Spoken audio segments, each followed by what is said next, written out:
Hello दोस्तों, आप सभी का एक बार फिर से स्वागत है आपके YouTube चैनल में एक नई वीडियो के साथ। मैं धनंजय और आप देख रहे हैं डेली ट्रैवल हैक। दोस्तों, कल शाम 7 बजे उड़ीसा के बालेश्वर डिस्ट्रिक्ट में एक भयंकर ट्रेन दुर्घटनाग्रस्त हुई है, जिसमें अब तक करीब 250 से ज़्यादा लोगों की जान चली गई है। लगभग 1200 से ज़्यादा लोग घायल हैं। इसका अभी ऑफिशियल फिगर आना बाकी है, लेकिन अंदाजा लगाया जा रहा है कि ये जो आप कैजुअलिटी देख रहे हैं इसकी संख्या बढ़ने वाली है, क्योंकि आप इस तस्वीर से अंदाजा लगा सकते हो ये ट्रेन इतनी जोर से दुर्घटनाग्रस्त हुई है और इसमें 3 ट्रेन इन्वॉल्व है। अब आप ये समझने की कोशिश कीजिए कि आखिर ये ट्रेन दुर्घटनाग्रस्त हुआ कैसे। इसमें मानवीय भूल है या सिस्टम फेलियर हो गया, या अब इसका जिम्मेदार कौन, इसकी जिम्मेदारी लेगा कौन। आप समझ सकते हो ये इतना बड़ा दुर्घटना होने के कारण जो इतने सारे लोगों की जान गई है उसके जिम्मेदार कौन होंगे। मैं आपको बता दूं 12841 शालीमार चेन्नई एक्सप्रेस, जो कि शालीमार से आके चेन्नई की ओर जा रही थी, और दूसरी ट्रेन हमारी Bangalore SMBT Sir M Visvesvaraya terminal से निकल के हावड़ा की ओर जा रही थी। दोनों पैसेंजर ट्रेन है, फुल्ली पैक्ड रहती है। इसमें जो लोग रहते हैं स्लीपर कोचेज में, इसकी अगर हालत देखोगे तो आप अगर 72 सीट है तो लगभग 150 से ज़्यादा लोग रहते हैं स्लीपर कोच में, क्योंकि वेटिंग वाले रहते हैं, और ये फुल्ली पैक्ड ही जाता है। कोरोमंडल एक्सप्रेस शालीमार चेन्नई कोरोमंडल एक्सप्रेस अपने फुल मैक्सिमम परमिसेबल स्पीड पे 130 kmph पे आ रही थी। उससे पहले क्या हो गया था,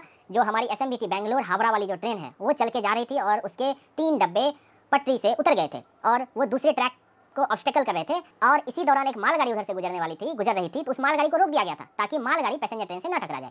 और उस दौरान हुआ क्या, अब मालगाड़ी रुकी है तो वो ब्लॉक सेक्शन मैंने आपको पहले भी समझाया था, वो पूरा ब्लॉक हो गया और पीछे से कोरोमंडल एक्सप्रेस अपने फुल स्पीड से आ रही है। और ऐसा कहा जा रहा है कि सिग्नल रेड होने की बजाय सिस्टम फेलियर हो गया। सिग्नल फेलियर होने की वजह से लोको पायलट, उसके जो क्रू थे, असिस्टेंट लोको पायलट, उनको पता ही नहीं चला कि आगे ट्रैक पे एक मालगाड़ी है, क्योंकि ट्रेन जब 130 की स्पीड से चलती है तो आप अंदाजा लगा लो, ट्रेन अगर आप रोकने की इमरजेंसी ब्रेक भी लगाने की कोशिश करोगे तो कम से कम 1 किलोमीटर, कम से कम 800 से 1 किलोमीटर डिस्टेंस लेती है ट्रेन रुकने में। और ये 130 kmph से हम आई एम श्योर कि क्रू ने ब्रेक लगाई होगी, इमरजेंसी ब्रेक लगाई होगी, लेकिन रुकते रुकते ये जोरदार टक्कर मारी है मालगाड़ी को। गुड्स ट्रेन जिसको रोका गया था उसको खतरनाक से टक्कर मारी गई है। और आप अंदाजा लगाओ आगे के 2 कोच, आजकल जो कोच रहते हैं उसमें जनरल कोचेज रहते हैं, जिसमें कोई आंकड़ा निकल के नहीं आने वाले। कितने लोग उस जनरल कोच में थे, आप जनरल की हालत देख के अंदाजा लगा लो कितने लोग होंगे उसमें। और इसके 17 डब्बे बेपटरी हो गए कोरोमंडल एक्सप्रेस के, और 7 डब्बे की बहुत बुरी हालत है एक कोच में, अंदाजा लगा लो। और मैं तो सोच नहीं पा रहा हूँ कि हम इस दुख की घड़ी में हमारी संवेदनाएं उस परिवार के साथ है जिनके परिवार के लोगों की जान चली गई है, घायल हैं, जो घायल हैं। मैं उनके स्पीडी रिकवरी की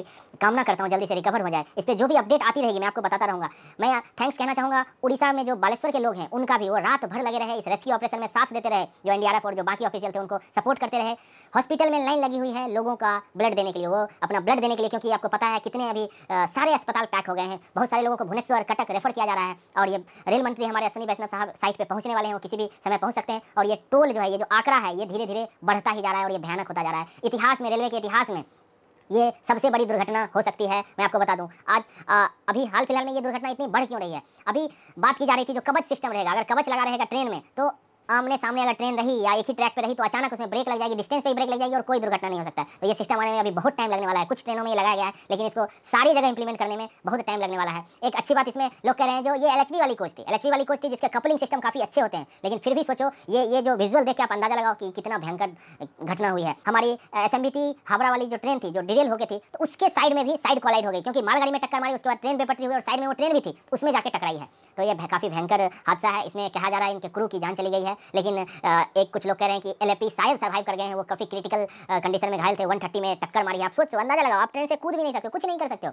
इसमें क्रू की जान गई है। इसमें रेलवे की लापरवाही मैं कह सकता हूँ, सिस्टम फेलियर या जो भी हो, इसमें उच्च स्तरीय जांच बैठेगी। और मैं आपको बता दूं, जांच तो बैठती है, लेकिन जो इसका रिपोर्ट निकल के आता है वो नहीं पता चल पाता है पब्लिक को। मैं आपको जितनी भी हादसा हुई है, जितनी भी दुर्घटनाएं हुई है, मैं उसका रिपोर्ट निकाल के आपको सारे दुर्घटना का डिटेल बताने की कोशिश करूंगा आगे आने वाली वीडियो में। इसमें टाइम लगता है, रिसर्च लगता है और सही जानकारी देनी पड़ती है। ऐसा नहीं है कुछ भी बोल के मैं आपको बता दूंगा। जो एक्चुअल फैक्ट है, जो मुझे अभी तक जानकारी मिली है, मैं वही आपको देने की कोशिश करूंगा। हम आशा करते हैं जो घायल लोग हैं जल्द से जल्द रिकवर हो जाएं। इसमें हमारे प्रधानमंत्री नरेंद्र मोदी, राष्ट्रपति मुर्मू जी, सबने दुख व्यक्त किया है, लेकिन दुख व्यक्त करने से कुछ नहीं, मुआवजा मिल जाएगा, लेकिन एक जान की कीमत कोई भी मुआवजा नहीं दे सकता है। जो लोग सोचो बेंगलोर से हावड़ा अपने घर को जा रहे होंगे, उनकी अभी जान चली। जो लोग शालीमार से आ रहे होंगे, चेन्नई की ओर जा रहे होंगे, अपने काम पे जा रहे होंगे, घर जा रहे होंगे, रिलेटिव के पास जा रहे हैं। इस दुख की घड़ी में मैं अपनी मेरे चैनल की तरफ से संवेदनाएं व्यक्त करता हूं। जल्द से जल्द ये ठीक हो जाए। अभी रेस्क्यू ऑपरेशन मुझे लगता है ये पूरा दिन चलने वाला है। जब ये रेस्क्यू ऑपरेशन कंप्लीट हो जाएगा तो मैं आपको सारा डिटेल बताने की कोशिश करूंगा, रीजन भी बताने की कोशिश करूंगा, कितने लोग गए हैं, क्या हुआ था। अभी सबसे बड़ा प्रायोरिटी है रेस्क्यू ऑपरेशन कंप्लीट करना। रेस्क्यू ऑपरेशन कंप्लीट होने के बाद ट्रैक को क्लियर किया जाएगा, जो अभी वो पूरा ब्लॉक हो गया, कोई भी ट्रेन उधर से नहीं जा सकती है। कितनी ट्रेनें कैंसिल हो गई है और कितनों का रूट डाइवर्ट कर दिया गया है। सबसे पहले रेस्क्यू ऑपरेशन होगा, ट्रैक क्लियर किया जाए, उसके बाद ही पहला प्रायोरिटी रहेगा उस रूट को दुरुस्त किया जाए। उसके बाद फिर ऑफिशियल बयान देंगे जो उसके CPRO होंगे। रेल मंत्री खुद इस पे